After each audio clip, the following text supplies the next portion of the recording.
maybe I can take you through the program before we get started. Real Fund from New York.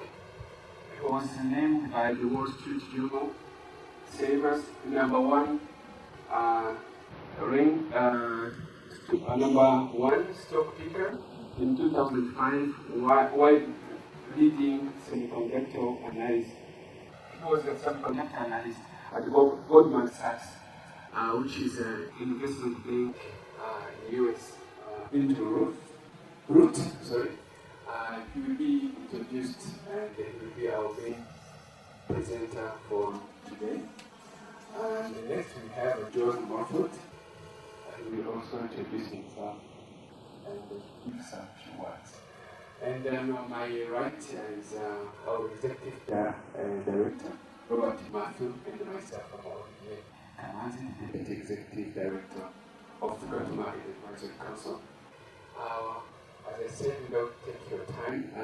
Invite our executive director, Mr. Robert Matthew, to address his opening remarks.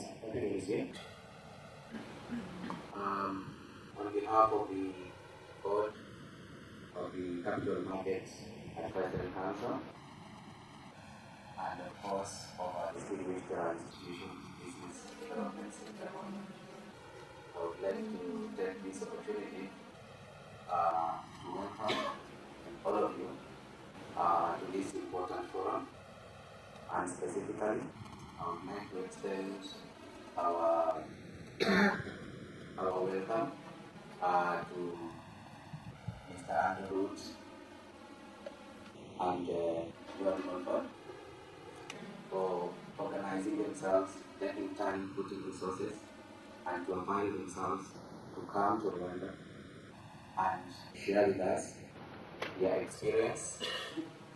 And of course, to all of you and the organizations for finding time, which is a very important resource, and availing yourself to come and share with us this important discussion today.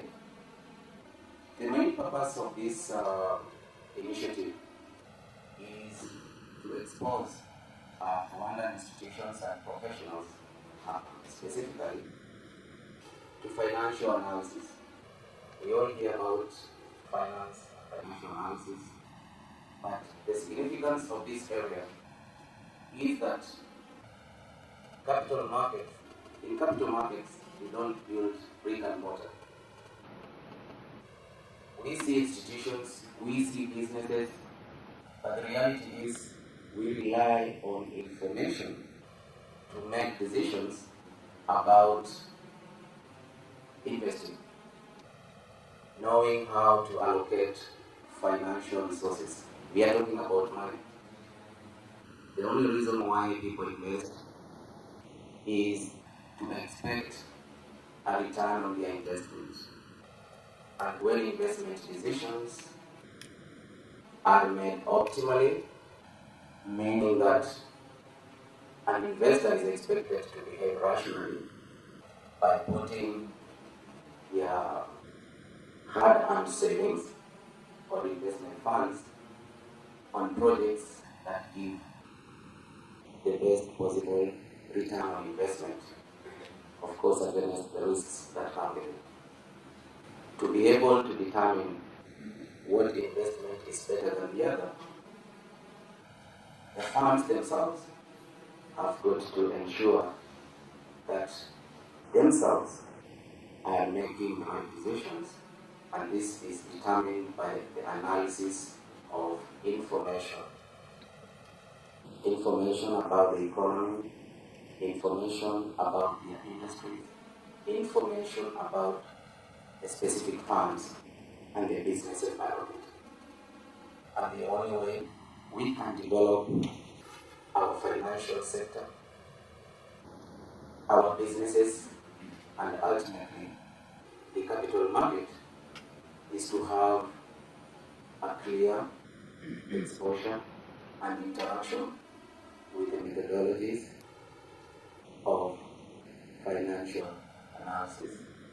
It's a very specialized discipline, not take it for granted, because we can all be accountants, but we may not necessarily have the tools to be able to do financial analysis. So I will not go too much into the details because I have experts next to me, but just to give you an important background, the capital market in Rwanda has taken some notable, milestones. We started 3 years ago, in 2008. We started with the bond market, and the reason for starting with the bond market was because, one, issuance of debt, is much easier than raising capital through the issue of equities. And this is mainly because in debt markets, the main participants are usually institutional investors. By the way, by participants, I'm talking about the takers of it, that is those who invest in it. And generally, out of, I'd say, convention and practice, and even at regulatory levels, financial institutions or institutional investors, for that matter, are generally expected to understand